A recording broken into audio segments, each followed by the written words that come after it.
I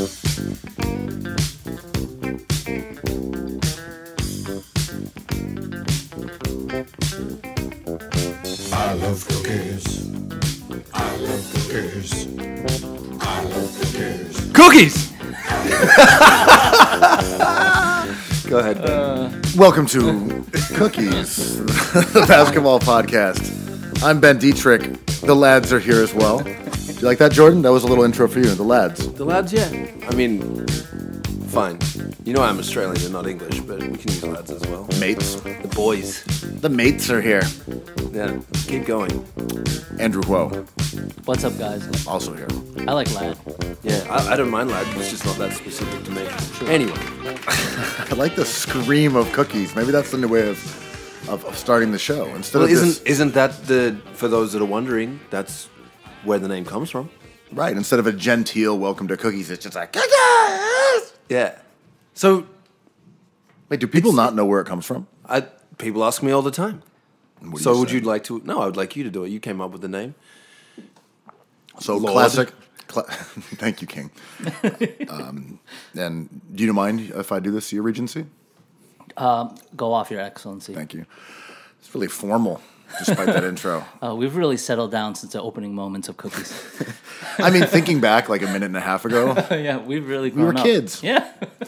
So yeah, the phrase cookies, maybe this could have been explained years ago, but on the playground, if you steal the ball from somebody, as you head off the other direction for a layup, you would kind of yell like, Or a board slap. Yeah. or a board slap. Yeah. You yell cookies Yeah. as you take off. It's all a mocking scream. No. And it has to be said in that exact, it's not like cookies, it's cookies. There's a tenor. Yeah. It is the origin of cookies have anything to do with like taking cookies from the cookie jar? I think so. That was always to me what the connotation was. That it was like it was easy, and it was like you're getting away with something. But it's not just like you wouldn't steal the ball or a pass and just hold it and say cookies. There's very much a running off with it. Oh, so as you it's a steal fast break opportunity. Yeah, it really tied well to Without fast break. looking it up on my phone, which would be the easiest thing, is it drug related? Is it drug dealing related at all? I mean, Probably not, right? other than like the weed store in California being called cookies. Sometimes on Players Only, Chris Webber would be like, and then Kyrie said, "That's my cookie," and I'm like, "Oh." God. Is he talking always about a says- steal? He mostly talks about steals. I've heard it referred to as a steal, just a straight up steal. Yeah, that makes sense to me. Yeah, but you know how Chris Webber always says, and that's what he said, and that's what Man, he said. I'm so sick of Chris Webber describing actions as verbiage. Do you know that the cookies is, well, not really cookies, but ecstasy in Australia and other places is sometimes called disco biscuits. I've heard that. Yeah. That's great. Maybe we should have called the podcast Disco Biscuits. I mean, not Disco to, Biscuits, a basketball podcast. not bad. Not to arouse the sex cops, but cookies, another slang word for female genitalia as well. Oh, Quo's like, Jesus Christ, been throwing my life away. Wait, But that's people really call boobs cookies? Quo, step in. So Jordan, you're a lot more chipper, I've noticed. Yes. Afternoon, much like a reverse gremlin of some sorts. I don't know what their Like timetable an is. opposite, right? A mogwai. What does he call those mogwais, right? Yeah, it's noon, but not midnight. So we want him to be a gremlin, not a mogwai. Yes, he's a gremlin. Yes. Oh, like, bah. Yeah. We like that too. What's the other thing? You can't get water on them. But that's just all like... You can't feed them after midnight. You can't get water on them. Is that the only two things? It's basically Jordan. can't feed them after midnight. That sounds like a dangerous diet to me. It's like, That leads to heart disease and depression. I've had a lot of friends that stopped eating after midnight, like when they got home from the bar, lost a lot of weight that way. You know, a bacon, egg, and cheese and a packet of chips just sitting there for, 8 to 15 hours. Like, How old are these people? I don't know. It's like in their 30s? This is over the years. All of mine. Because as I got older, I just stopped being as hungry, which is such a bummer to me because I love to eat food. And I just have not been hungry. Living near a really good pizza spot as well as a halal cart and a taco truck is like a dangerous combination for when you get home. The taco truck is nice. But there's always a line, so like it is kind of a deterrent, right? Yeah, you live right next to Joe's Pizza. And you also, you're just cruising by it as you're going home. You're just like, let me out here. Yeah. Maybe I'll have a little. It'll help a little my tostada hangover. for the hangover. Little tostada. Little tostada. That's nice. Did I tell you that I've been to Mexico lately? Wait, what's your favorite team? Oh, The Mexico City Marauders, of course. The Mexico City Mariachis. Jordo, I have a question for you. Yes. What is the Oscars takes that everyone's been missing coming up this Sunday? Oh shit! I seems want like to- A Star Is Born is out of the running and everything. So guess what? I checked the fuck out because that's just not fair. What's everyone missing? What do we got? I mean, my main one is like Glenn Close getting a legacy Oscar for a movie that, quite honestly, nobody has seen. I didn't even we live in New York where every single movie shows, and I didn't hear of it. I don't know anyone who saw it. It's called like The Wife, I think. Who cares?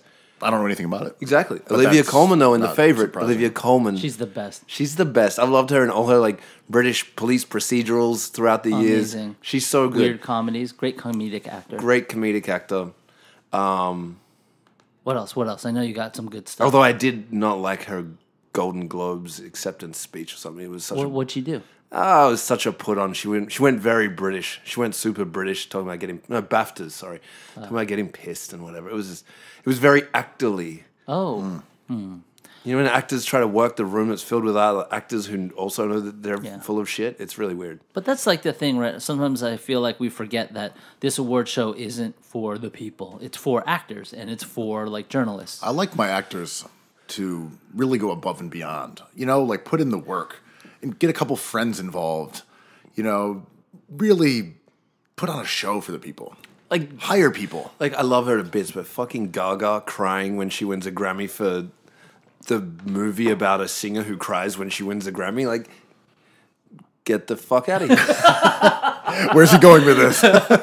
Yeah, that's a No, I was trying to think of the acronym, but I should have just used the first letter of every word I just said. Do you have any thoughts about Bradley Cooper not being in character to sing the song? Is that correct? Oh no, I'm thinking of Queen. So Malik is, what's his name? Rami Malek. Rami Malek is not going to be singing with Queen on the performance. It's going to be like the band Queen. Yeah, Shouldn't and then he be there's in another character? singer or something.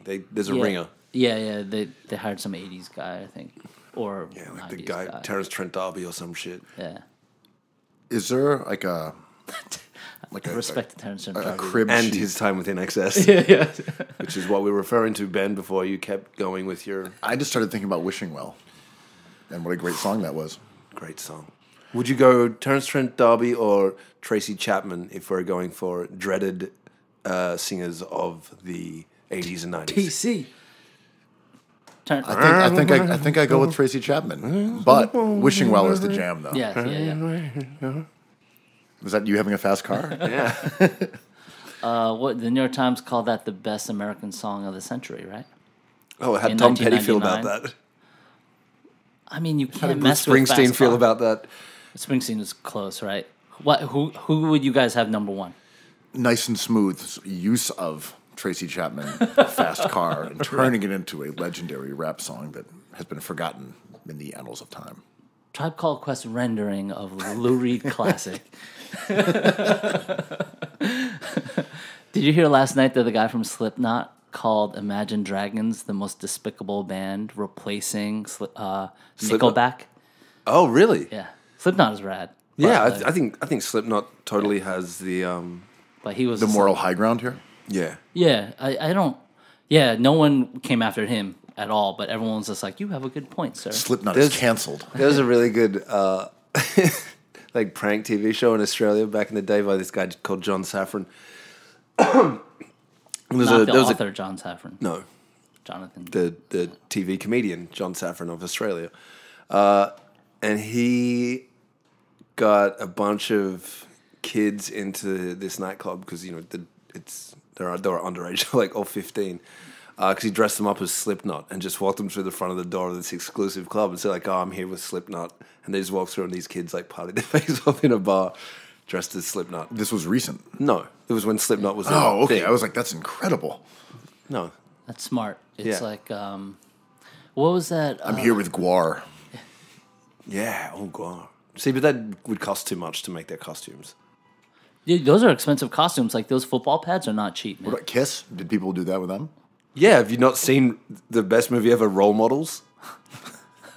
That was kind of a good movie. It's cute. Do you have any predictions for the Oscars, for those people who may be in Oscars pools, like knowing your command of the industry and your knowledge of these films? Like, who's going to win? My last Oscars pool, I batted 100, including Moonlight winning over La La Land, which I was more excited. You actually predicted how it would happen on stage as well. Yeah. Well, I was more excited than them and Was more that surprised. only a year ago? No, it was 2 2 years ago. Okay, good. I think Roma's going to win Best Film That's the betting line, right? and Best Director and Best Cinematography, which would be pretty cool. Glenn Close, Best Actress, bullshit. Legacy Rachel Award. Weisz will win for The Favorite because she'll get the crumbs of Olivia Colman's defeat. What else is there? I have a better question. Okay, yeah. Has It was an okay question. No, Ben, it was a terrible question. terrible question. With a terrible answer. So, Ben, what's your name? Andrew. Let's do this. Have you heard about this Kickstarter this week that some guy was trying to get $4,000 to change the ending of The Departed to delete the rat scene? Really? It's awesome. One of the Safdie boys was furious about it on Twitter. It's very controversial. It's like Who's furious about the Kickstarter? Well, that someone had already edited it to delete the rat, and he's like, "Fuck you." yeah. Apparently, he likes the rat. So it's like it's split He also Twitter in has half. Martin Scorsese as one of his producers, so... I mean, I would assume that's part of this. yes. But what's your take on that, Jordan? Do you like the ending of that beloved classic? Well, let me tell you something about The Departed. I don't think off. it's a good movie at all. I it's think it's terrible. one of his worst movies ever, and I discovered it whilst watching it on marijuana. Because I liked it the first time I saw it. Then I saw it on marijuana. Didn't like On marijuana. I'm like 80 now. A marijuana cigarette. Yes. And Not it's, that much older than Scorsese himself, who's like Yeah. 75. It's awful. That movie is terrible. The ending is dumb. Jack Nicholson is dumb. The only good thing about that movie is Mark Wahlberg. And Leonardo DiCaprio is awesome in it. yeah, he's pretty good. Okay. But the promise of, is it Dignan? yeah. That was meant to be a sequel, which was just... They're doing that, right? The sequel, Martin Sheen is Dignan, right? No, No, my bad. Mark Wahlberg, how Well- he like offs everyone at the end. That he was meant to go on and have a sequel focusing on his Oh, good. More disgruntled Wahlberg. I'm really looking forward to Wahlberg. Hey man, I'm a big fan. What was the question? that. How do you feel about altering the ending of a piece of art? I think that's great. Is it a bootleg? Does it make it a bootleg? No, I mean, Can you just turn it off like what's 30 his- seconds early? Yeah, but the art object still stays the same if you do that. But if you delete it, does it become like a Canal Street bootleg of that thing? What's a bootleg? It's like when they had the Fugees album and they went and they deleted all the Proswell verses. Is it still the same thing? Is it a bootleg? well, I mean, It's a bootleg. yeah. So there's lots of examples of this. Like Ice-T has gone back and cleaned up all of his songs on Spotify and streaming services. I found out, which was hideous because like art imitates life and life imitates art, and he's a cop against himself now and plays one on TV. Whatever, Ice-T never should have done that. E.T., they took all the weapons out of the FBI agents' hands and replaced them with cell phones. That was digitally redone by Why would they do Spielberg that? himself. Because it was a kid's movie, and they decided that grown men chasing children whilst holding shotguns and 45s. It's too close to America? I don't know. Lucas and Spielberg both do that. They keep on doing that to Star Wars, right? They keep Yeah. on acting, Cleaning up, adding Greedo this- shot first, blah, blah, blah. Totally. But sometimes it's cool. Like when Steven Soderbergh put Raiders of the Lost Ark in high contrast black and white to illustrate the cinematography of that film. and how it was related to a lot of like earlier cinema and inspired by that, and it's beautiful. How do you guys feel about Kanye updating Pablo over and over? I like that. If that's the intention, it's a part of a living. It's a cool idea, right? Will he ever fix wolves? It's a great question. I think it's already fixed. I love that song. You know what else is really fucked up though? What's up? Somebody recut Pulp Fiction in chronological order. That's fun. It's fun and it's really really weird. Is it super static? Does it make more or less sense? It's impossible for me to separate. I've seen that movie so many times. That's true too, right? It's like we've memorized it already. It kind of makes less sense because you know what's going to happen at different points. Just backtracking to The Departed for a second. Did you watch... Ben didn't get his shot off on The Departed. Let's go. No, I didn't. I did not get my shot off. Did you watch... Look, I never get to talk about movies. I finally... Yeah, okay, I got a shot. I've seen the movie. Wow, Jesus, the movie cop is long gone. No, I've watched the Infernal Affairs. Yeah. The original. Do you feel the same way about the original film, or is it like a structural issue with the whole story, or you just dislike the American version of it? I was so confused in Infernal Affairs as well. It was there's like different types of storytelling, and I kind of struggle with a lot of Asian cinema just because there's things that they leave in and out. Things they leave in and out. That It's a cultural thing. Hollywood is uniquely American to me. Yeah. But there's things that are sort of implied or inferred that I just don't pick up on, or things that, and it's cultural. Like I just sometimes completely miss the point of certain Asian films or get very, very confused in them. But I think that's because I'm wired to watch. Also, it's hard to watch a film when you're texting. And has subtitles. Yes. Infernal Affairs 2, also good. Mm-hmm. Definitely more of an epic. Not as good as Internal Affairs. The Richard Gere fucking classic. Feature. Andy Garcia. Yeah. Rat, Snitch, Donovan Mitch. Should they remove the rat from Infernal Affairs as well? Just no Andy Garcia? Just delete him. Andy Garcia is an underrated superstar of movies. What's up, Andy?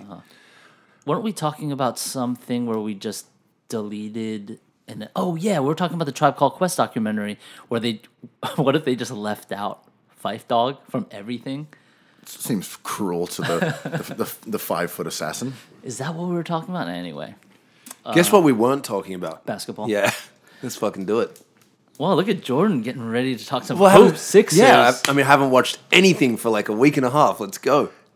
Oh, so we're all on the same. We're on the same level right now. There hasn't been anything on.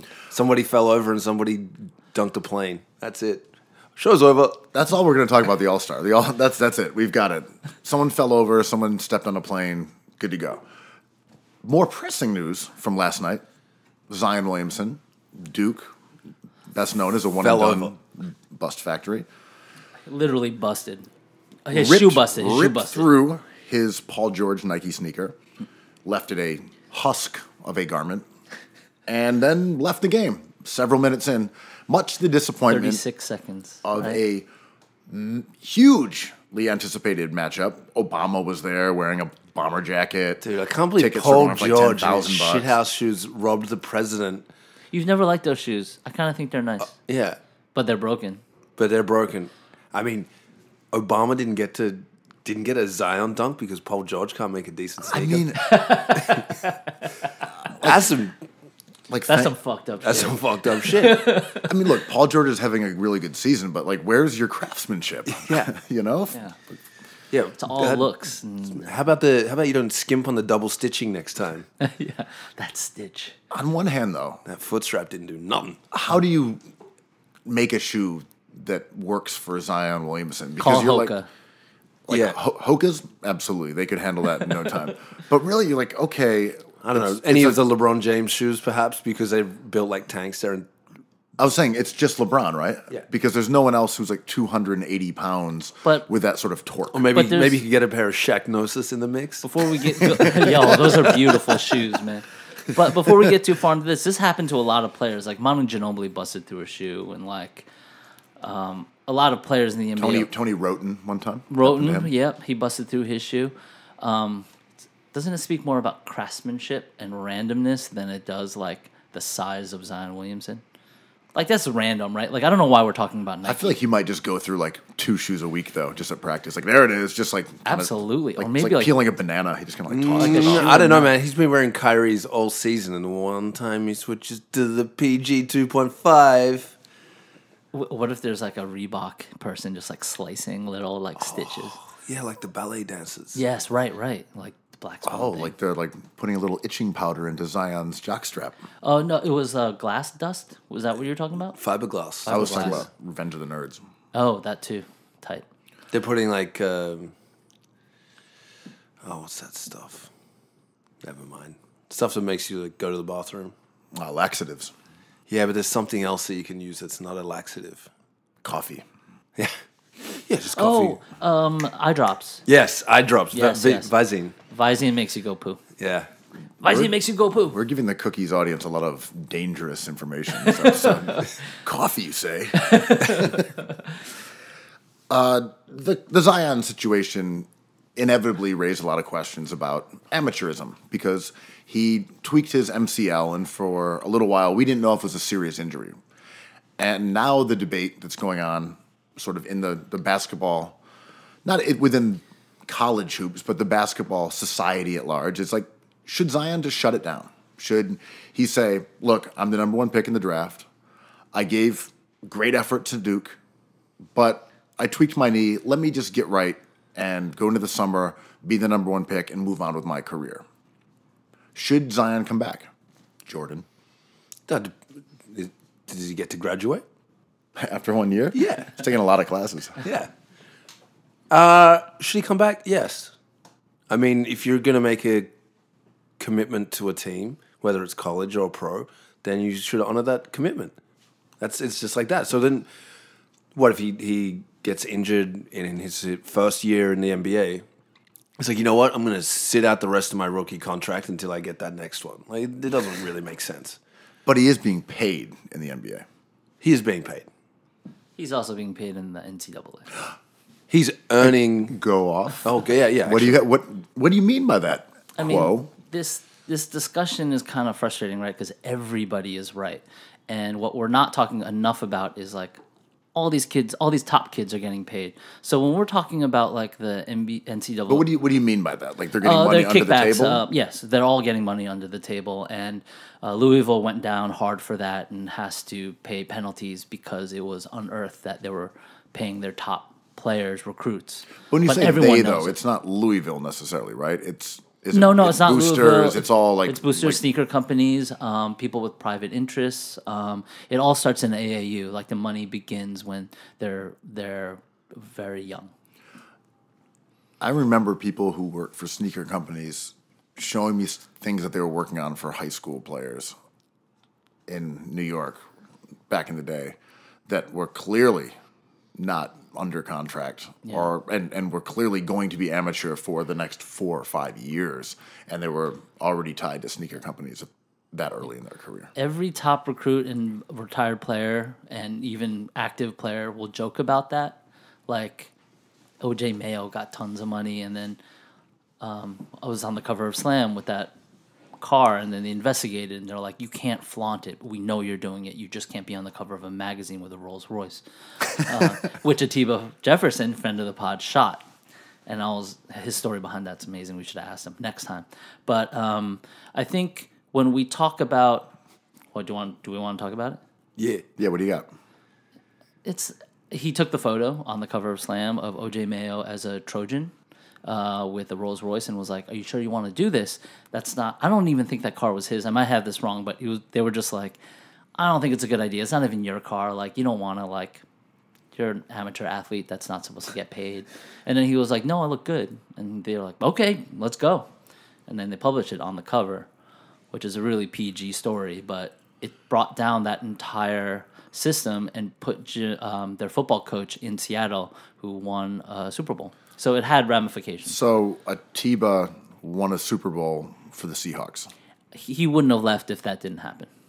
Okay, Atiba, basically his thumb on the scale of The only history. way that would be perfect is if the Seahawks won against the Broncos. Oh, you mean Patriots? Oh yeah, that's right. He's a fucking He's a Patriots fan? Malcolm Butler. Wait, what? I thought we were talking about Atiba. No, the Seahawks won a championship, but they could have won more. But Malcolm Butler intercepted Russell Wilson in the end zone. All right, now we're out of my element. Okay, all right, that's enough, Kuo. But like, so this. He said that's enough. No, I'm going back to what Zion. Yeah, but I'm sorry. Okay. No more. No, the show's over. Okay. Yeah. You got into football, and I'm lost. Esports now. All right, what were you going to that say was like about Zion? you were basically the Visine. You guys in our asked. coffee. I tried to end it, and you guys were like, "No, tell the story." Look, what's We done just is done. anticipated the story being slightly better. Yeah, I thought it would be a good story too. I'll be honest. I agree Super with Bowl Jordan. won. Atiba won a Super Bowl. Whoa, it's over. We thought it was going to be a good story, and it wasn't. So anyway, back to Zion, as you suggested. Right. So this whole debate like concerns more like walk-ons and like not superstar players who end up making a ton of money, right? Like people who scream about like the NCAA being an unfair system, like that's an easy thing to do, but as soon as you think about it, it's more complicated than we'd imagine. It's more complicated than a series of tweets, right? Like there's no right way to do this. I believe they should just like not have players play 1 year in the NCAA and just let them go pro. But you understand why the NBA is doing this for money reasons, right? It's a business. Sure. To me, I think Zion, in a perfect world where things made sense. Well, not everything makes sense because these guys aren't getting paid and they're forced to play there. That's absurd, but They are getting paid. I mean, not really though. Not on the books. But we don't know what those specifics are, and like. Sure we do. I mean, but they're we don't. Googleable, And right? what are the specifics of Zion's Like you pay grade? Like I mean, you're basically saying that Zion is being paid by Duke guys. No, not Duke guys. We went through this. Not Duke guys. No, I know that, but you're basically saying he's being paid to go to Duke. But like, what is the payment? Well, the numbers that we know are like in like the 15,000 to like 30,000 range that we know of. But what do we know of? What is that? That's like I think it's the Louisville guys. I got to Google that. It's Googleable. But like, there's money trading hands. Like, but they all got busted, so they got in trouble. Like the odds of so Zion, there's no more. So they busted everybody who's been guilty. No, of this. but I think just casually being like they are being paid isn't true. But casually being like they aren't getting paid is not telling the whole story. But we're talking about generating millions.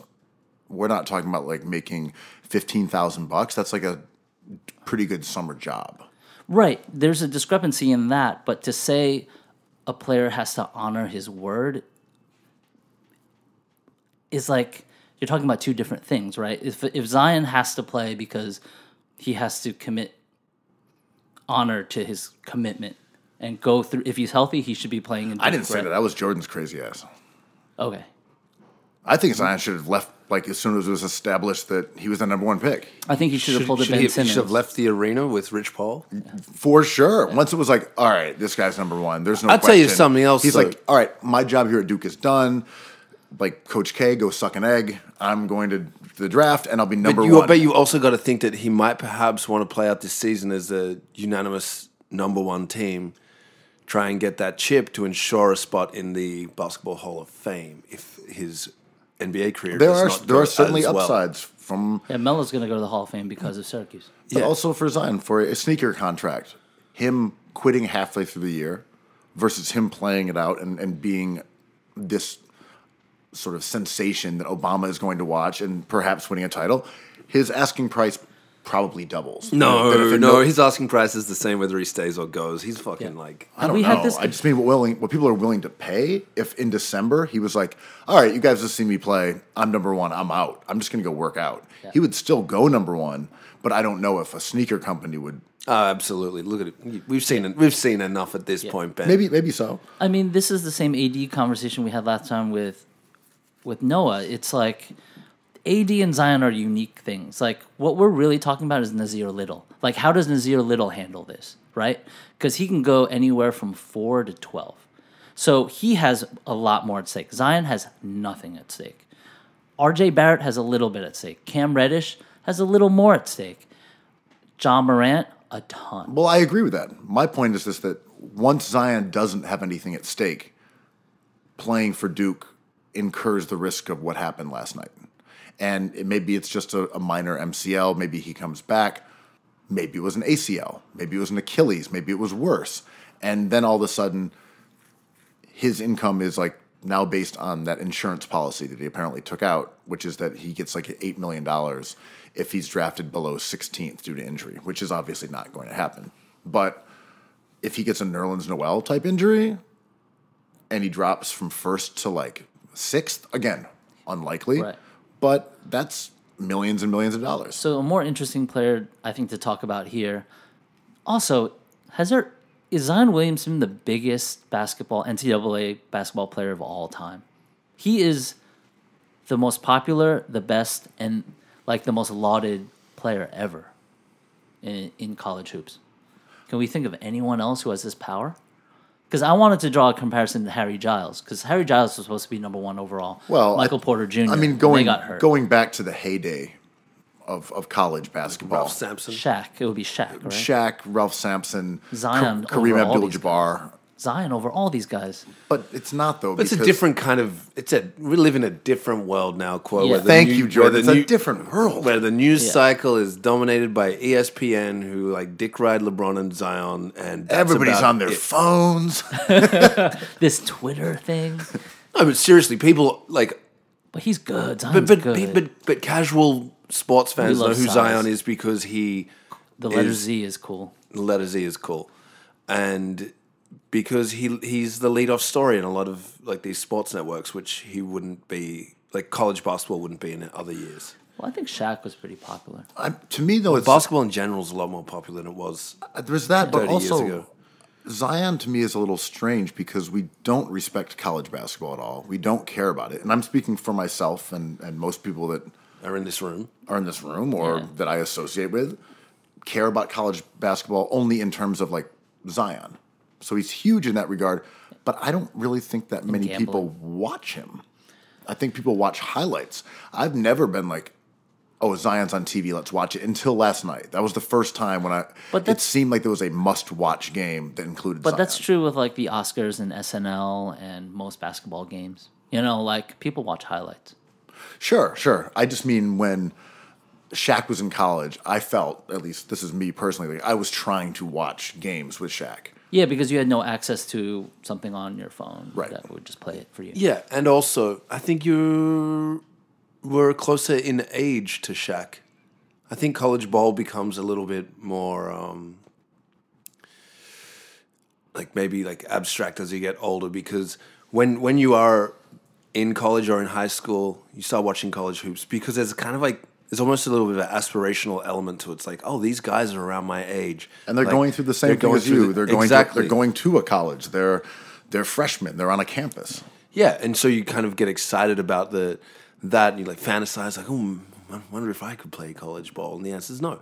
And My asinine proposal was to have all the coaches also be college. that'd be of college great. age. That's a Like great the idea. like the boom goes the dynamite kid could. Yeah, and like the assistant would be a freshman, and by the time he's a junior, he becomes head That's coach. a great idea. I Right? love Just it. get rid of all those high priced I was like 60-year-old white men. When I was 14 and getting better at basketball, and I peaked at around 15, I was convinced that I was going to play college. My ticket out of Australia would be to get a scholarship to play college basketball, where I would buy a Jeep Wrangler, cruise around campus, somehow meet Demi Moore, and then Demi Moore, whatever her name is, and she was going to be my girlfriend. Who knew that would all happen? Yeah, I know, right? And here we are today. Here we are today. Your dream of Anointed. One broken relationship with a Hollywood actress and one clapped out Jeep later. Or was it the other way around? I can't remember. But you have such beautiful children with Demi. I know. Ashton, our firstborn. But yeah, imagine having a whole coaching staff of college kids coaching other college kids. It kind of changes the whole dynamic of like hazing and like bullying. It'd be like right? like how to pull a bong the first time. No, but the best part about it is the recruiting of good, like, Yeah. because it has to trickle down to like coaches in high school. So like, we got to get rid of coaches everywhere because what's the farm system for college coaches has to be high school kids. So like this 14-year-old, you should see him, man. The way he draws out plays. yeah. okay, get him into the system. In 8 years, he'll be coaching Duke. I wonder if in 8 or 10 years the whole product is even better. I mean, you have a why- better I think it's infrastructure. awesome. I love it. Why isn't anybody doing that? Why are parents not drilling like fundamentals and playbooks into their kids in the hope that they might end up making like $5 million a year as an NBA coach or $30 million over a lifetime of being? It's really hard, right? Because like to be able to have significant minutes in Division I basketball is a lottery, basically, and being a coach for a year in a Division I school, there's only one. That's like Powerball. What's interesting about this whole concept is that, right, people aren't groomed to be coaches when they're that young. They're generally people who were into the sport, couldn't play, and then maybe get into it in college, but not high school. But I was reading that really long ESPN story about Tim Donaghy, the shamed gambling Fascinating ref. thing. It's a really long story, but Shamed, but also kind of appreciated. it's just a wild tale. Like, and the ESPN one really gets in the weeds about him actually influencing the outcome of NBA games in Dwayne order to Wade satisfy versus his gambling partners in ways where he's barely even being paid, and dudes are making millions and millions and millions of dollars. And ESPN story lays it out in a pretty compelling and interesting read. But what I thought was interesting about it was that they're kind of talking about this area around Philadelphia where it's like a breeding ground for refs. And it kind of goes into what you're talking about, where it was like his father was a ref, his uncle was a ref. They're like, it's like reffing dynasties where all these refs come out of this area. And maybe that's what it is. Like we need like coaching communities. Oh, we don't even play, we just coach over here. That's Do what you think happens a Alex lot will of let us experiment with Otto? Just teach, this is, we're talking about my nephew here. Just teach him to be like, put the ball down, pick up this clipboard. Well, as to your point, unless he has a connection to it, like it's always funny being like, name any field, being like it's just an insiders club, but it's true with everything, right? Like the art world, lawyers, politicians. If you're like a very successful like car designer, it's like, well, how'd you get into that? And it's like, well, actually, my father was a car designer. It's like, oh, it's so incestuous, you know, like. Right, because one of the interesting things about like front office jobs and GMs is that there are these like racial splits where like, why aren't there more black guys who are GMs?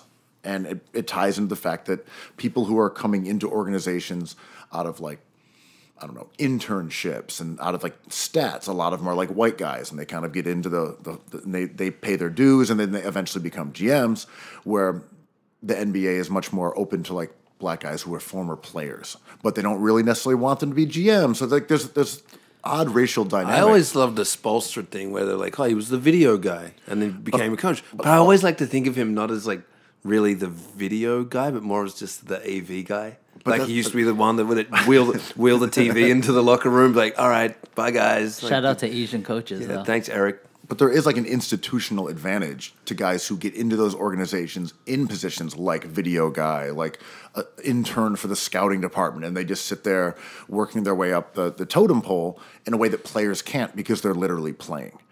And it kind of brings up that idea. Could you raise your kid to be a GM?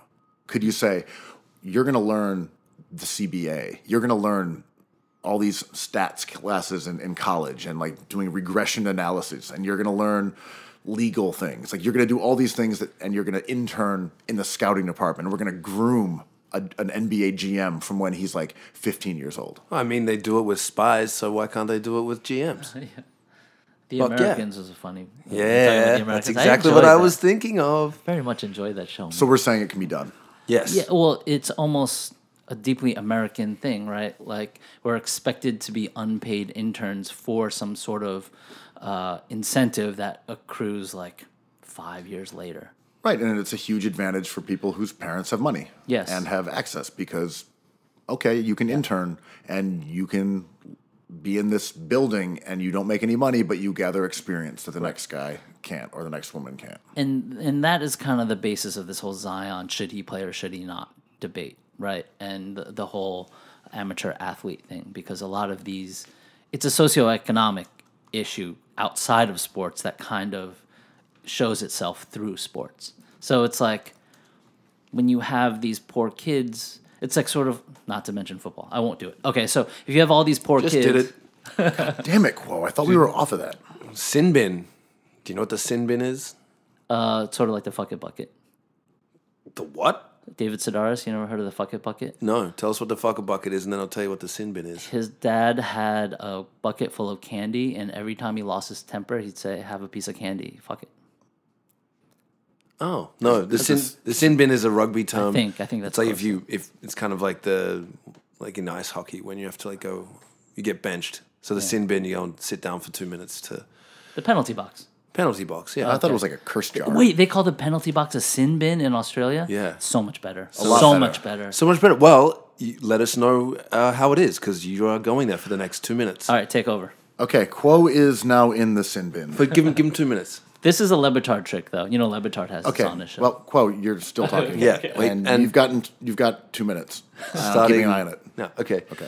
Jordan, how yeah. are you, buddy? I'm pretty good. You know, You look good. I feel well. I cut my hair the other day myself with the old baseball hat trick. Yeah, that's a classic. Baseball hat and then cover what you can see with the beard trimmer. Look at Quo stewing over there. I know he's No, also. no, I'm Wait, counting down. Yeah, Yeah, he's got his own timer out. Wait, does he have to fucking restart nerd. since he talked? I think so. Oh, and he also made it 1 minute, not 2. Oh, okay, no. Hey, no laughing either. You're in the sin bin. It's not meant to be enjoyable. Yeah, fucker. seriously. What do you think this is, the joy box? It's a sin bin. Yeah, Ben's Joy Box. How are you doing anyway, Ben? That's a pretty cool Ashanti t-shirt that you're squeezing into. Yeah, looks good, right? Yeah. Yeah, I had it for a few years. Decided to break it out. It's a nice moment. Should we have a cookies pop-up where we just sell all of our old stuff? Our old rap t-shirts. new and stuff, our old stuff. Maybe we should. sneakers. I got like 50 pairs of sneakers that I don't want. Kind of a cookies rummage sale. Yeah. Or like a stoop sale. I like this idea. Yeah. Look at Quo. I know. Look at Quo. He wants to get Why are you involved. guys talking about clothing? We're meant to be talking about basketball. He's over there, Also, like, does he know that like the Zion thing is over because he ruined it, and we have to go straight back into Joel Embiid? Right? Is that next on the docket? Yeah, Quo. We've got basically 20 seconds until Quo's been freed from the sin bin. Yeah. So how do you want to use it? I just kind of want to 15. look at him. Get ready, Quo. 10. Should we count him down? Yeah, you do it.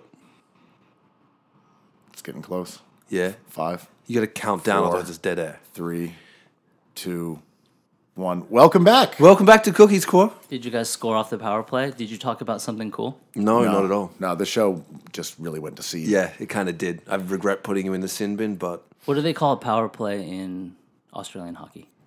they were in like field hockey. 'Cause We the don't have sin bin- ice hockey in Well, what's a sin bin? A penalty box for rugby. rugby. So what do they call it when someone's in the sin bin? Because when you're in the penalty box in hockey, it's a power play, right? Yeah, I don't believe they have. What is up with you wanting to talk about all these different sports today? Yeah, are you tired of basketball? had I it got with a hoops? worldly mind, man. A whirly mind? Yeah, I like that. Quo's little whirly mind, welling about while he's in the Great sin bin. revelations.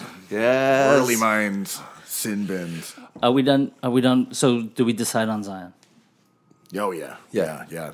Hours ago. Okay. In other large men being injured news, Joel Embiid Oh, has he's a hurt? sore knee. And this obviously is not his first trip around the old... Sore knee. First infliction from the injury bug. First, I don't know, something. The guy's been hurt a lot, is what I'm trying to say. Yeah, we should have just said that. I did. Okay. Got around to it. So what kind of injury is this? How long's he out for? Give me the bad news first. I think they're saying a week minimum and then reevaluation. I kind of remember watching the All-Star game and there was a play where there was a little bit of chaos around the baseline and he was sort of near it. And I saw him kind of gingerly step and I as someone who's watched a lot of Embiid and you are very attuned to moments of him getting hurt. You watch little flinches, and I saw one of those, and I was like, oh, shit. What was that? Didn't think about it again. And then was that? It may have been, because there was no mention of him being hurt prior to the game. Your spidey sense picked up on that? If you've watched He looks enough of slow in the Embiid, All-Star you game. get worried about his health. Oh, every time he constantly. slides to the floor, I'm like, oh, here we go. Exactly. So, where does this put Philly? They only have 4 backup centers. It's Boban season. I mean, yes, it is. Yeah, I mean, who knew he would be playing minutes at all? But he's actually pretty important in the rotation, and this gives them a chance maybe to experiment with like the Simmons at the 5 scenario, which I think will be exciting, and then Boban just eat up some minutes. But all right, let's talk about Embiid because I want to talk about how this affects how people have been viewing Ben Simmons in light of this Embiid injury. What do you mean by that? Yeah, what do you mean by that? I mean, the people who wanted to trade Ben Simmons have been quieted down because the team has gone on a good run. They got Tobias Harris, which on paper And Ben Simmons has been fantastic. he's super good. Yeah, and I think he had a few amazing games on TV. But so now people are claiming that going into the playoffs, if Joe can't really be at 100%, this team is in big trouble because we're back to where we started. Ben Simmons can't space and can't shoot. Therefore, JJ Redick turns into the tip of the spear and their most important player, which to me is crazy talk. But so this is a question to you. What the fuck? Ooh, what a question. You know what I'm talking about, these guys, right? Like the Redick truthers? Yeah. I think we've established that Redick is a solid player. He's a valuable offensive weapon. He can really shoot. 18 points a game, right? Yeah, 16 to 18. He scores quite a bit. He's efficient. His true shooting percentage is around like 60%. He's a legitimate offensive weapon. One thing that's weird about him, though, is kind of if you contextualize his rise with that of three-pointers in general being viewed by the league. He was undervalued earlier in his career, just the way that three-pointers were. Some people understood like threes are really, really important. But in general, that's been something that the NBA has awoken to over the last decade. And his trajectory really mirrors that, right? Where he went from being a guy that was useful to being like a quasi-star to being like a really key cog in the Sixers offense. At the same time, now that everyone can shoot threes, Redick isn't the kind of outlier that he was. And to me, that's what's kind of happening with Philly. You have people who view Redick as like, no, but having a shooter, spacing is so important. I'm like, well, but everyone can shoot. It became 3 and D, and he's missing the other component of that. But like, even, not even really missing, but like complete liability because of his lack of size. And he's like, and he's mid-30s. Yeah. But it's also that like it went from 3 and D to now it's becoming like, well, you've got to be able to dribble and defend and shoot and pass and do a bunch of stuff. And his weaknesses are now being more pronounced, and his strength is less unique because now you're like, well, PJ Tucker can shoot threes.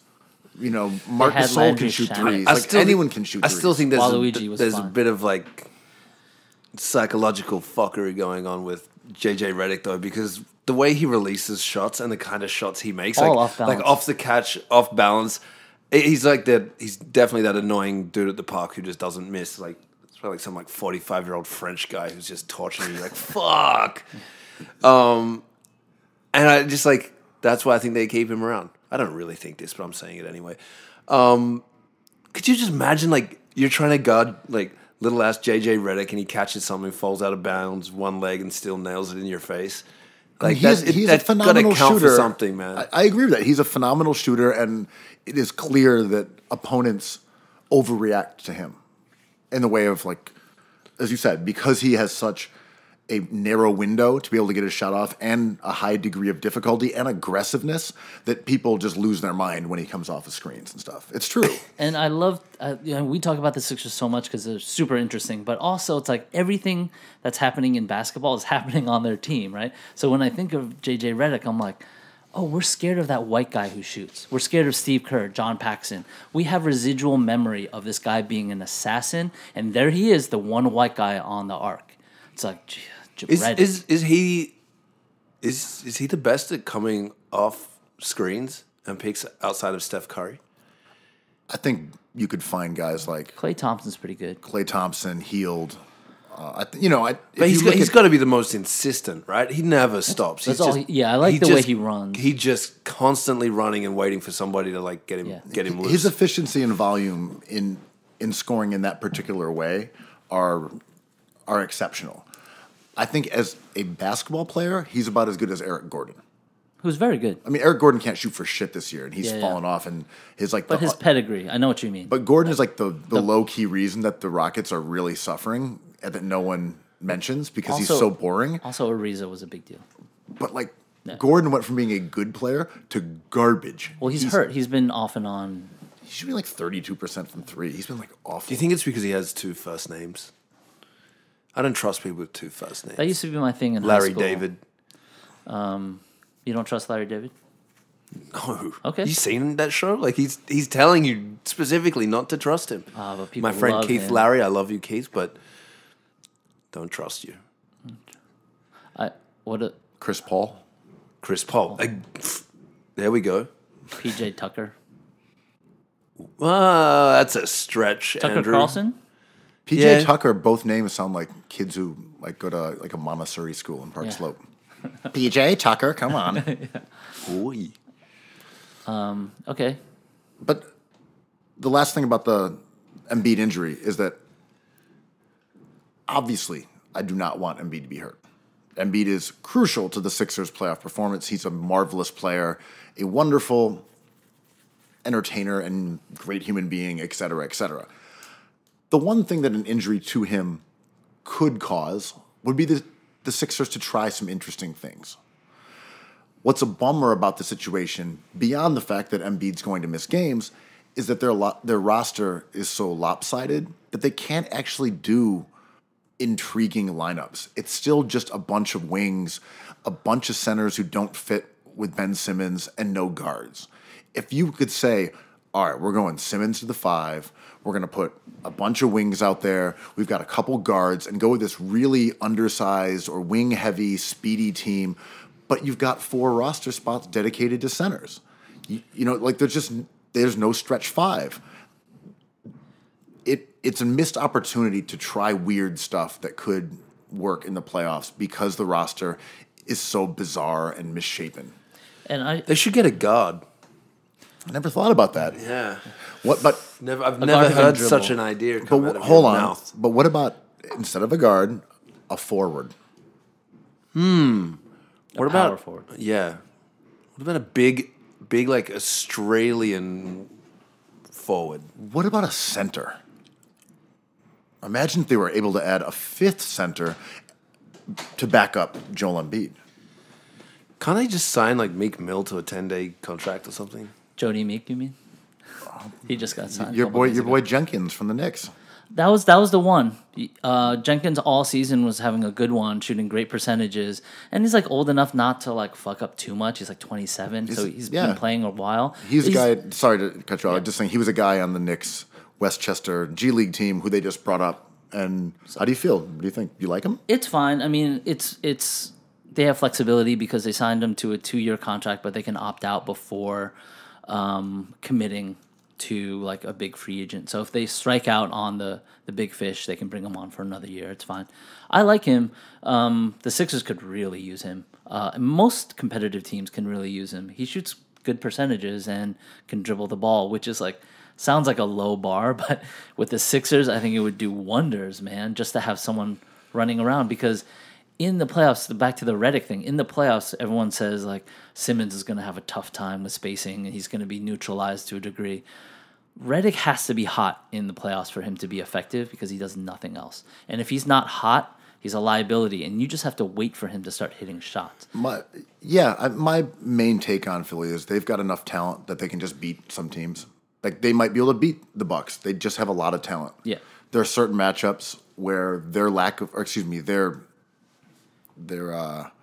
edge in talent gets minimized because of their personnel. And that's the problem. If you're in a crucial situation and you have to choose between Redick being on the floor and TJ, you're either giving away offense or you're giving away defense or you're giving away both. They still think Ben Simmons is their point guard. It's so clear. They're operating as if, okay, point guard, TJ's the backup. Simmons. Right. It's nuts. Yeah. And they're going to lose against a team like the Celtics. Who realize they don't have a point guard. Yeah. And they don't have anyone who can guard Marcus Smart. Can I ask a question? If everybody realizes they don't have a point guard, how come they have not realized it? This is the New York Knicks question, right? If everyone can see the solution, how come they can't see the solution? It's like an inexplicable thing.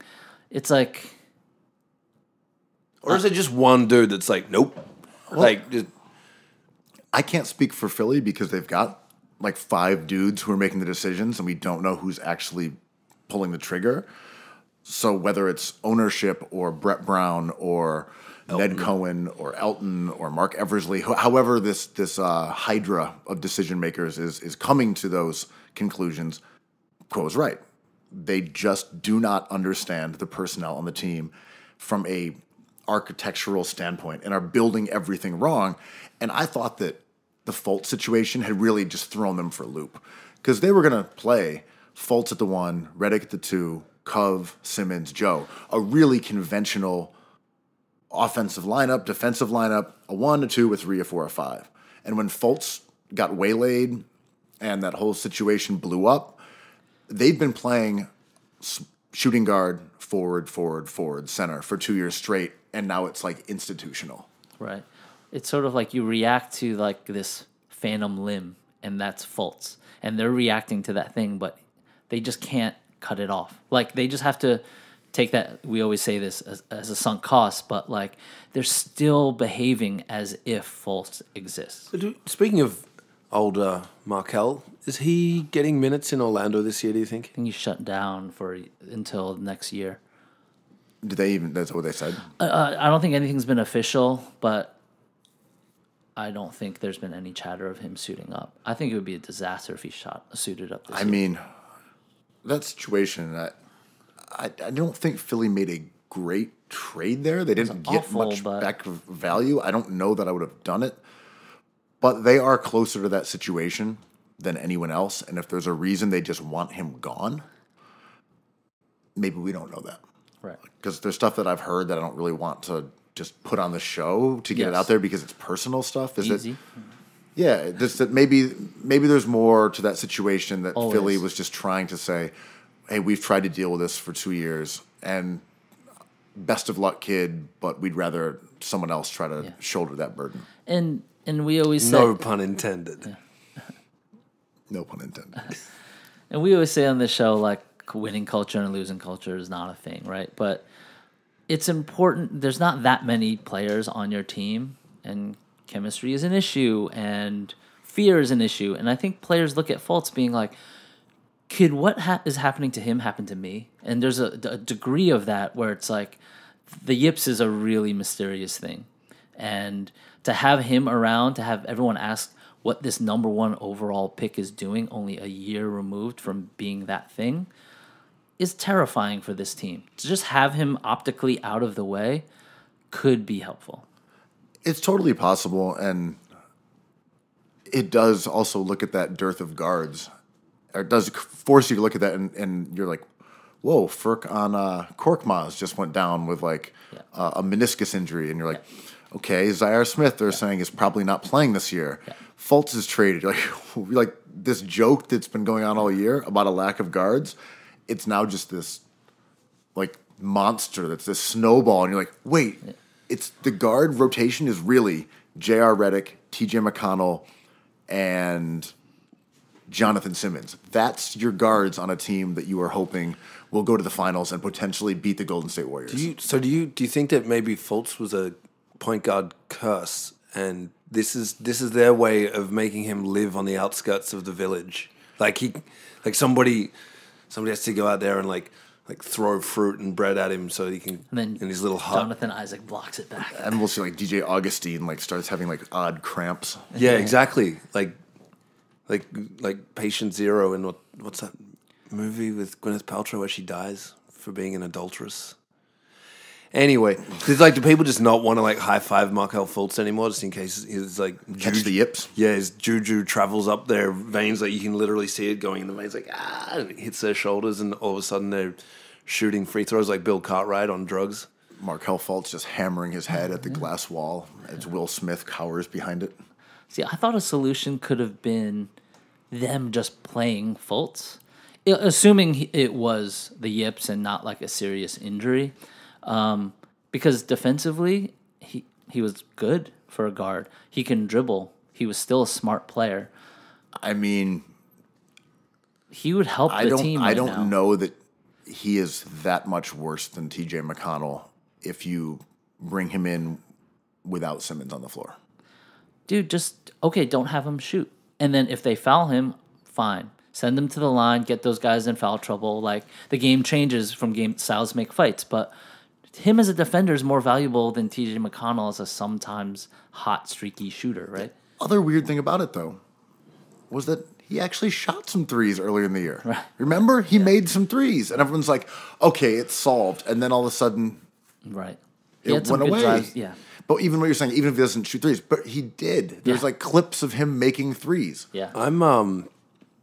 I'm pretty certain that Philly's going to go out in the first round, and Against Boston or somebody. yeah, and which I'm really happy about, mainly just because that might give me fucking 5 weeks of peace where I don't have to talk about Philly until the off season. You guys start up the Philly. Playoff potting sucks. We have to prepare ourselves. I'm the playoff prepared. There's pot. so many other things to talk about that don't involve the Philadelphia Well, 76ers. the Sixers are currently slated to either play Boston or Brooklyn, who are your dream first-round matchups then.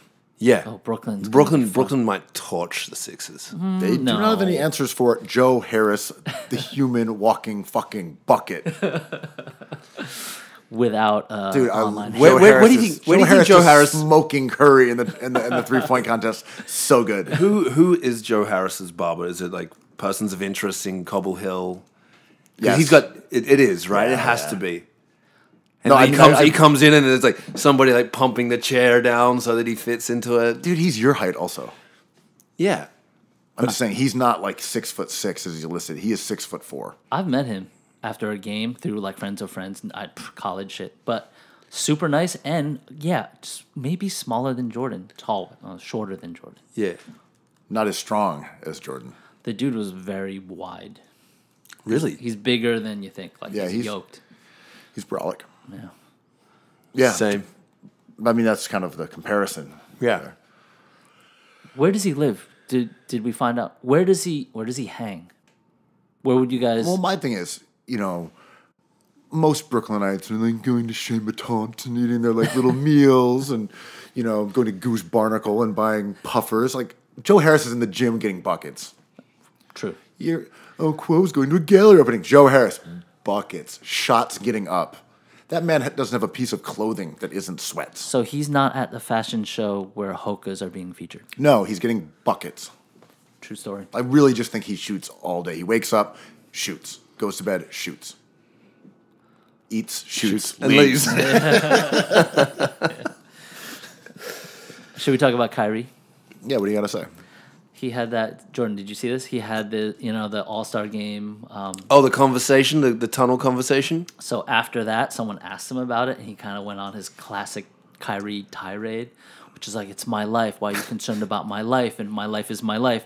Fuck the fans. Fuck the media." Like, I was having conversations with one of my best friends.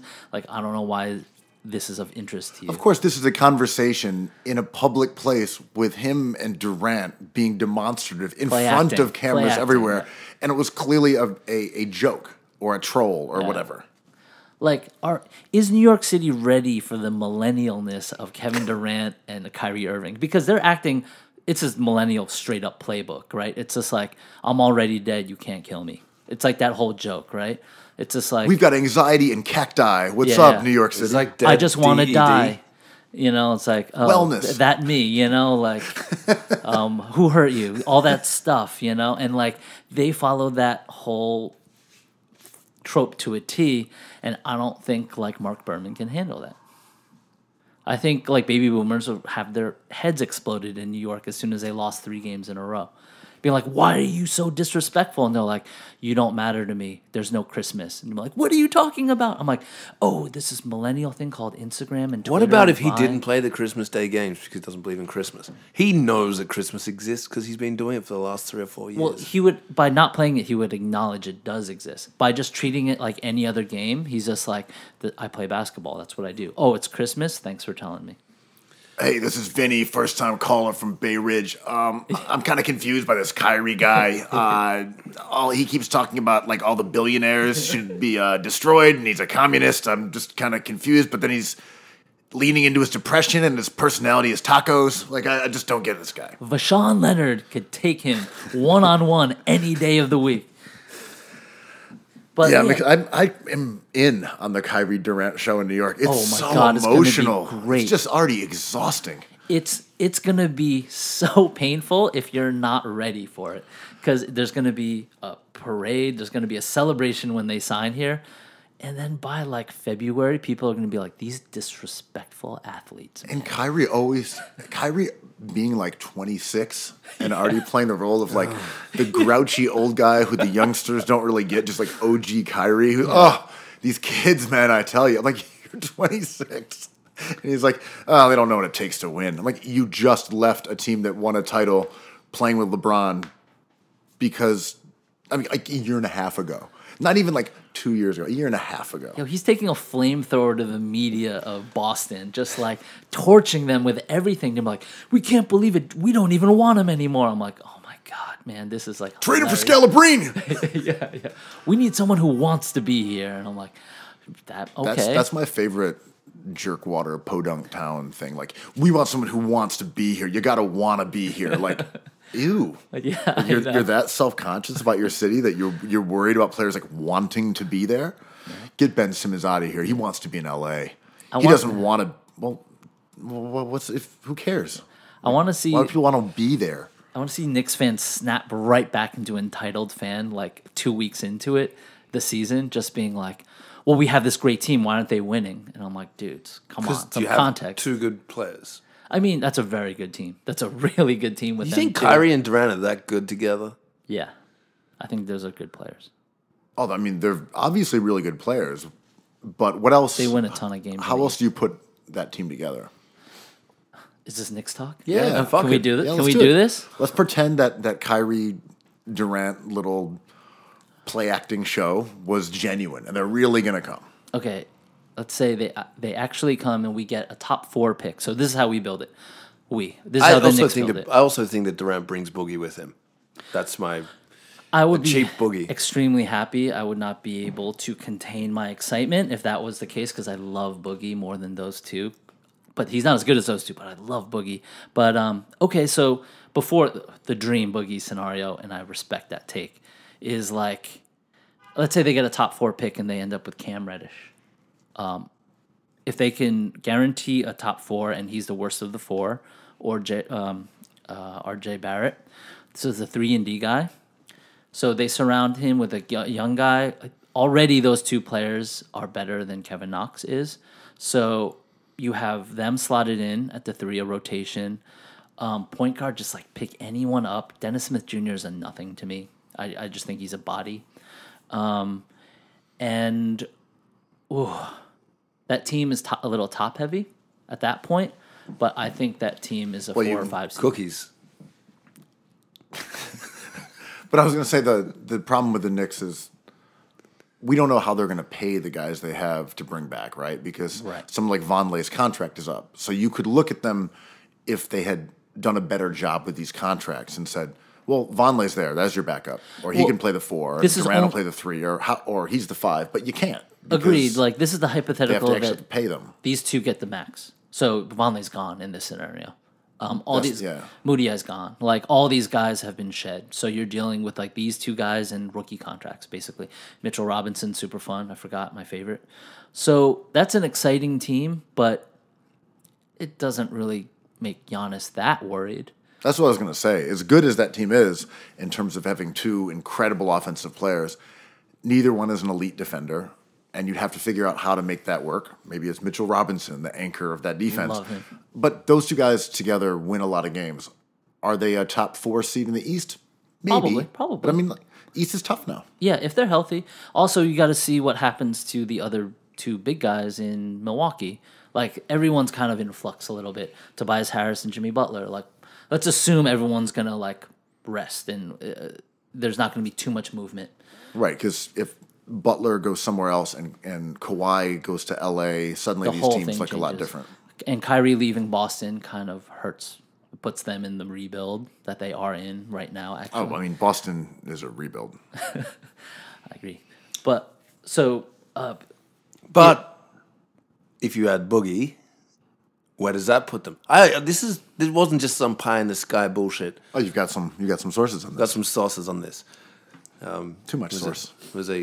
Yes, way too much. Way too many sources. Yeah. So Source Castillo. Boogie took less money to go and play with Golden State, right? Most likely to win a title with Golden State. Durant and DeMarcus don't really belong to that team. They're like kind of rentals in a similar way. Durant's like, I'm the fuck out of here. It's like, DeMarcus, they're not going to pay you anyway. You got your chip. And they have to pay Clay. They have to pay Clay. So come to New York. Me and Kyrie are going to be there. Let's do it over. Let's try and win one in the East. The East is going to be much weaker now.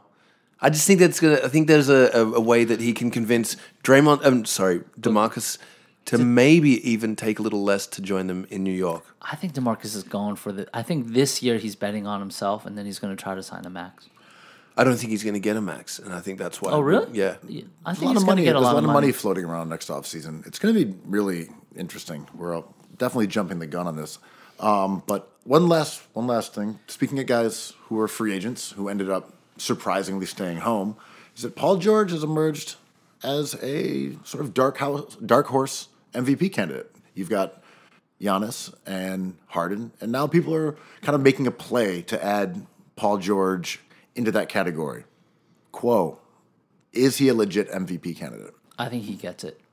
Paul George? He gets he's my favorite. I was actually comparing him to a 28-year-old.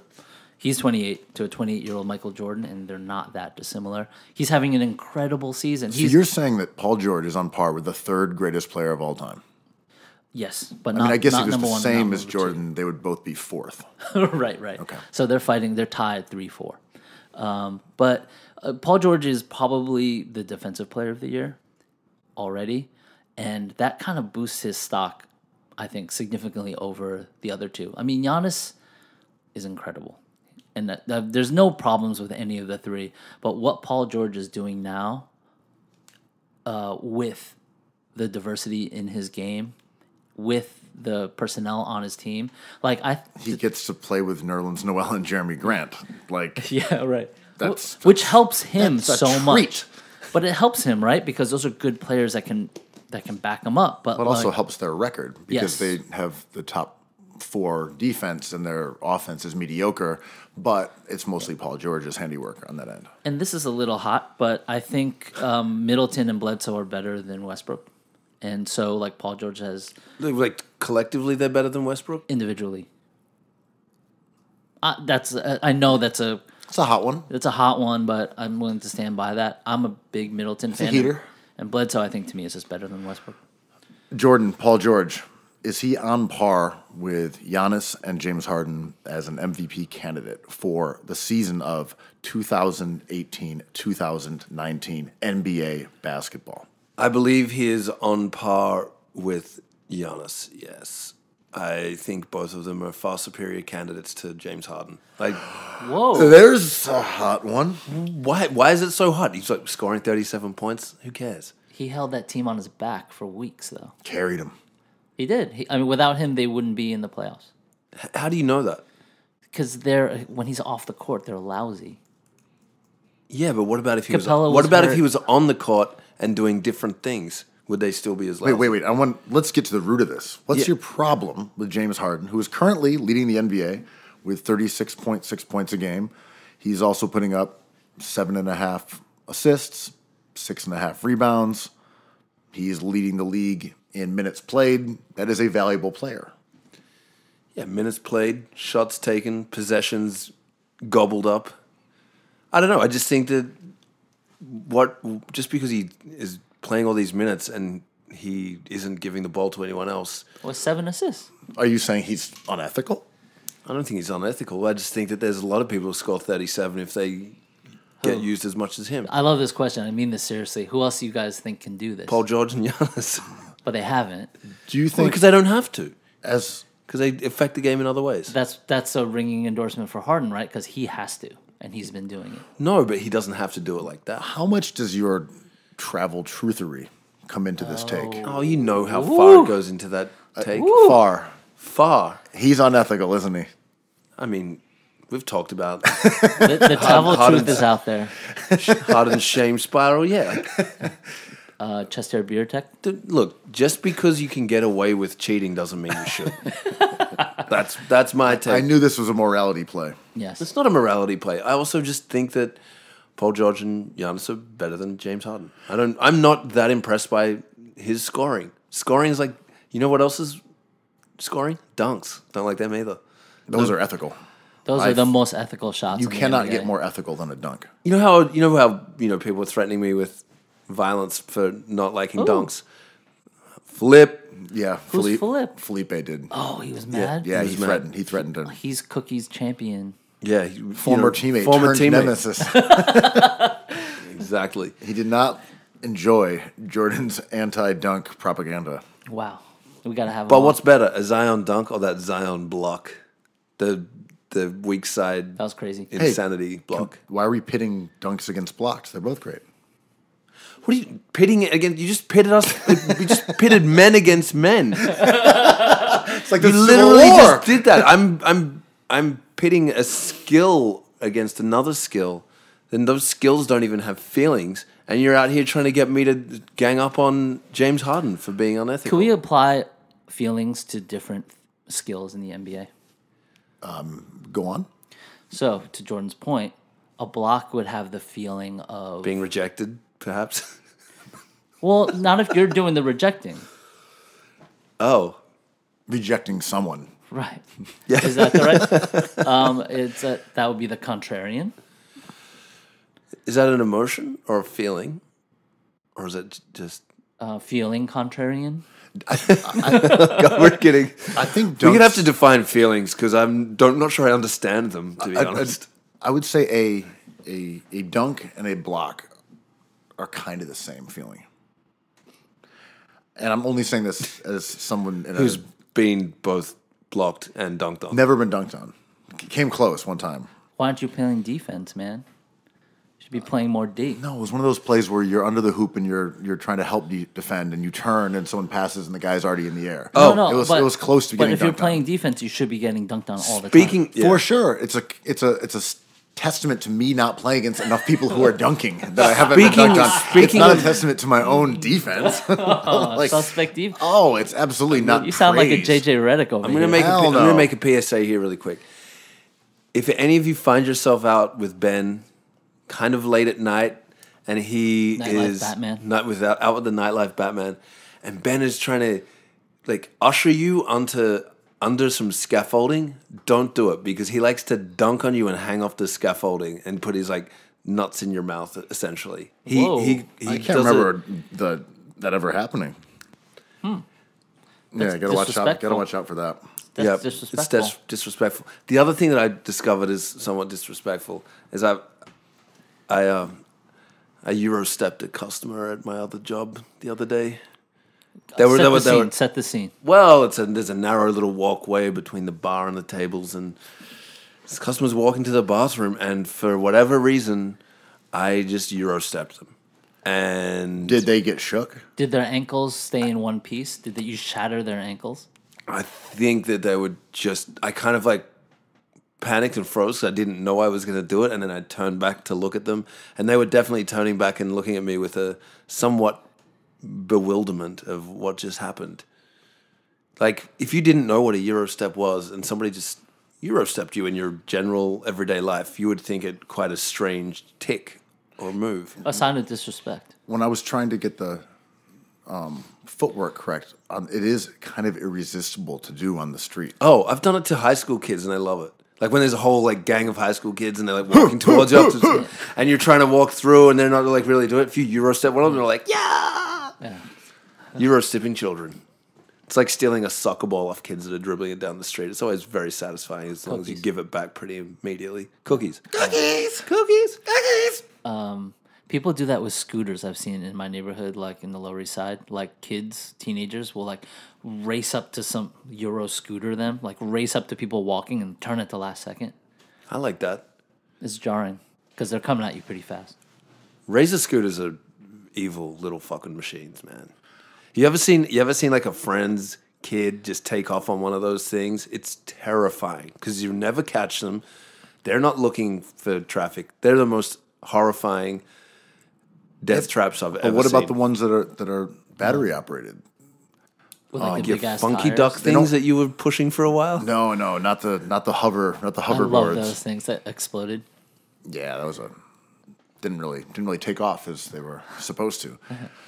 And neither did the Segway. Same technology.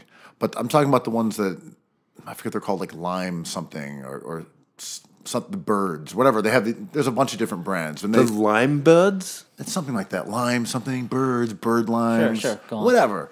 But you have an app, and then you put in the code that's on one, and then it turns on, and you ride it around, and you just kind of leave it where you are.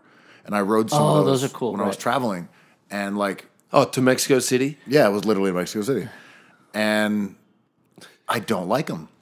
I don't think they have any place in an American city, and apparently they are all over LA now, right? Are they? Yeah, You don't even know what they're called. I didn't know what you're talking about at all. They're sort of like rent-a-bikes, but you can just leave them wherever. And they're electric? they're yeah. electric scooters. Are they fast? They're kind of fast. Are they like Vespas?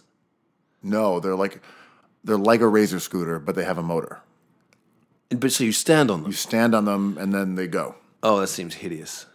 I mean, I'm willing to try it, but I don't really love shared bike stuff. But that kind of takes the things I don't like about shared Do you like bike away. get out your baby wipes and wipe the seat down? And I don't mind all that, but like I'm afraid it doesn't register in the lock, and then I get charged $100 more, and then I'm on the phone the next day. Like I just don't like that technology. But if it's good technology, like I'll rock a scooter. Yeah, I'll one was razor called down one the was street. called Lime, and one was called Bird. In Berlin, there's like hordes of bikes just left like in piles on every corner because they have the same thing with bikes. And like when it's not the right, if it's the fall and it's too cold and no one's walking around, it's just like a stack of like abandoned bikes. It's really weird. But you can rent any one of them. Interesting. Maybe we'll have a go at Berlin. Should we start a scooter gang? Just like a lime gang or a bird gang? I like those. There's the city bike boys. Is there? Are they dangerous? What's their deal? They're it's like an Instagram account where these dudes just do stunts on city bikes, and those things are so heavy that So it makes heavy. makes the stunts like fairly treacherous. And it's really funny because they're doing Like these BMX shit? Yeah, they're doing like BMX shit, like doing these massive jumps and just getting hung up on everything because the bike's just way too much. It's really good. into City that. bike boys. That's cool. So maybe we should be the bird bike boys. Bird scooter boys. I want to send a quick shout out. There was a terrible assault in New York City recently, and Wax Puff Daddy had his head demolished at Madame Tussauds, and I just want to let the person who did that know I'm coming for you. Thank you. That was important. We are all menacing. coming. I like it. The bird scooter gang is coming Not for you. to the Wax Puffy. Anything but the Wax Puffy. You cannot fuck with Wax Was Puffy. it in Madame Tussauds when it happened? Oh yeah, somebody just like pushed him over and stomped his head into oblivion and then ran away. Was it like Shi- they was got it Shine? away? Yeah, how did they get away? I guess security at Madame Tussauds isn't that important. Also, I bet Puffy was tucked away in a little corner and no one noticed it for like 3 days. That sounds about right. But like, yeah, how do you do that? I know. I It's think it like, was how an could you do that? Did Puffy do it? Did the Wax Puffy do it to himself? Did Puffy hire his personal trainer to do it to him? His alter You're saying it was ego? a two-man job. Saying it's a 2-man job. We should check the receipts. check the receipts. See how many. I want to see Puffy's burner phone. Because guess what? It made Puffy very relevant for at least 48 hours. Puffy still makes so much money. It's crazy. Like, he gets paid. It's wild. Ciroc boys forever. Dude, I want to shout out my friend Amanda Brown, who recently gifted me a bottle of Ciroc signed by Sean Diddy Coombs. That's amazing. You had a lot of great Diddy content today. I love Diddy. I used to talk to him on the phone constantly because I was an intern at a place that designed Bad Boy Record stuff. So we were designing his restaurant Justin's, and he would call me every day. And it was a 3-person studio. It was Michelle and Eben ran this place called Stereotype Design. And I answered the phones, and Puffy would call, and Mace would call, and the Locks would call. It was awesome. When you heard him on skits on Biggie's album on the phone, was it reminiscent of your own Not at conversations? all. He was very polite and not braggadocious Take at all. that, take that. Yeah. He's a nice guy. Is Diddy the best rapper actor? Name a better rapper actor. Oh, I just Is saw he a that rapper 50 Cent and an movie last actor? night. Yeah, man. Monsters Ball, Get Him to the Greek. He's fucking hilarious. Yeah, in that but movie. doesn't he just play himself generally? No, I think one movie he played a convicted killer on death row, which might end up being the case if he gets What about done for smashing. Oh, his wait, own hold on. Let's just clarify here, just before you even jump in here, Quo. Are you saying he's the best, like, rapper and actor, or the best actor who is, like, came out of rap? Like, Yes, the best actor who came out of rap, Ben. That's what I'm saying. I'm saying that's a pretty Okay, what Will important Smith. distinction. Yes, it is an important I distinction. like Enemy of the State. I like Will Smith too. What about LL Cool J in that Shark movie where he had that parrot? Yeah, that's what you're throwing at me. You throw Common at me. Who else you got? Ice-T, Mark Wahlberg. maybe. Oh, Stymied. No, I still go for Puff. Fuck.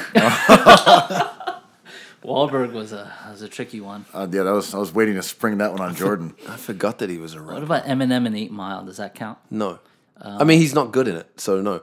50 Cent's better in Get Rich or Die Trying. I watched that movie last night, the heist movie that came out with 50 Cent movie. Woo, What's that called? terrible. I think it's called like the Heist Gang or something. No, it is. It's called something stupid like American Heisters. Yeah, it was. What was that with Money Heist? I'm just like, I mean, that's a great plan. Let's steal the money. Dude, Hurricane Heist is crazy. You ever seen that? I love heist movies, man. But wait, you're talking about the one that you said was like one of the best movies of the year. Wait, what about Ice Cube and Which Friday? one? Heist. No, that was fuck. Den of Thieves. Oh, Den of Thieves. That's what I'm That's what you're talking about. Yeah. Yeah. He's in that for a little bit. He dies good. Oh, come on. What? It's not I hadn't watched it yet. Well, it's fine. Everybody dies. Jesus! Suck an egg, There goes your Ben. Saturday night. Suck on, I was- eggs. I'd watched like half an hour of it. It was just getting good. The guy No, was, but you can't The watch. den was getting thievy. You're fucking lying because I know you can't watch Gerard Butler movies because of his sausage fingers and it freaks you out. He's got sausage fingers? Yeah, big ones. big brat mitts. worsts. There's a son of a rapper in that movie. Yes, Ice Cube Jr. Where's Cube on this hierarchy? You're putting Diddy above Cube? Cube was in Trespass. Dick Wolf. He was. He was also in. New Jack City? No, he wasn't. My bad. No, that was the other Ice. I mean, there's a lot of guys out there, I think they were both in Trespass. but I'm gonna stick with my Diddy take just for shits and giggles, even though I know I'm probably wrong. The Wahlberg take was a little hot. And The Diddy take is the hottest. The Diddy's the best rapper or the best actor who came out of rap. That's a hot one. You haven't even 'cause seen Monsters anything that he's Ball been is in. Like, it's an okay movie. Yeah, but Get Him to the Greek. Oof, when he's on the. That's funny. He was okay in that. But that fake running is weird, you know, when he runs down that Oh, mall. that's the best part. Yeah. That's all good. Anyway, cookies. Cookies. Cookies. Cookies. Can you do the cookies yell one more time? Cookies.